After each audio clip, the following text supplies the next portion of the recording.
இன்றைய நாள் கர்த்தருடைய வார்த்தை ஆதியாகமம் 1:3 தேவன் வெளிச்சம் உண்டாக கடவது என்றார், வெளிச்சம் உண்டாயிற்று. ஆம் தேவ பிள்ளைகளே, நாம் இந்த அதிகாரத்தில் பார்க்கும்பொழுது பூமி வெறுமையும் ஒழுங்கின்மையுமா இருந்த பொழுது தேவ ஆவியானவர் ஜலத்தின் மேல் அசைவாடி கொண்டு அவர் வாயினால் சொன்ன வார்த்தைகள் எல்லாம் நிறைவேற்றினார் என்று நாம் இந்த அதிகாரத்தில் பார்க்கிறோம். தேவன் வெளிச்சம் உண்டாக கடவுது என்றார். ஆண்டவர் அவர் வாயில் என்ன சொன்னாரோ அது அப்படியே நிறைவேற்றுது. ஒவ்வொன்றையும் நம்ம பார்த்துருக்கிறோம். இந்த நாளிலும் கர்த்தர் உங்கள் வாழ்க்கையில் வெளிச்சத்தை உண்டாக்குகிறவராக இருக்கிறார். ஆண்டவர் சொல்லுகிற அந்த வார்த்தை உங்கள் வீட்டுக்குள்ளே துணிக்கப்படும். ஆண்டவர் சொல்லுகிற அந்த வார்த்தை உங்கள் வீட்டுக்குள்ளே வெளிச்சமாக இருக்கும்.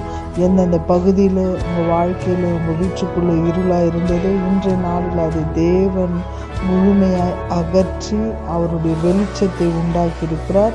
அது அப்படியே ஆயிற்று. வெளிச்சம் உண்டாக கடவுது என்று சொன்னார், வெளிச்சம் உண்டாயிற்று. உங்கள் வீட்டுக்குள்ளே சமாதானம் உண்டாக கடவுது என்று சொல்லுகிறார், சமாதானம் உண்டாகும். சுகம், சந்தோஷம், ஆசீர்வாதம், தேவ வார்த்தையில் அவ்வளோ வல்லமை இருக்கிறது. தேவ பிள்ளைகளே, இந்த நாளில் கர்த்தர் உங்களை ஆசீர்வதிக்கவே அவர் விரும்புகிற ஒரு காரியமாக இருக்கிறார்.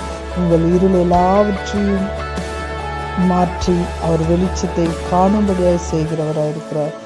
தேவனுடைய வார்த்தையில் வல்லம் இருக்குது. தேவனுடைய வார்த்தையில் அதிகாரம் இருக்குது. தேவனுடைய வார்த்தை அவர் சொன்னால் ஆகும், அவர் கட்டளையிட்டால் நிற்கும். அவர் சொன்ன ஒவ்வொன்றும் உங்கள் வாழ்க்கையில் அது அப்படியே நடக்கும் என்று சொல்லி உங்களை நான் வாழ்த்துகிறேன், ஆசீர்வதிக்கிறேன். God bless you.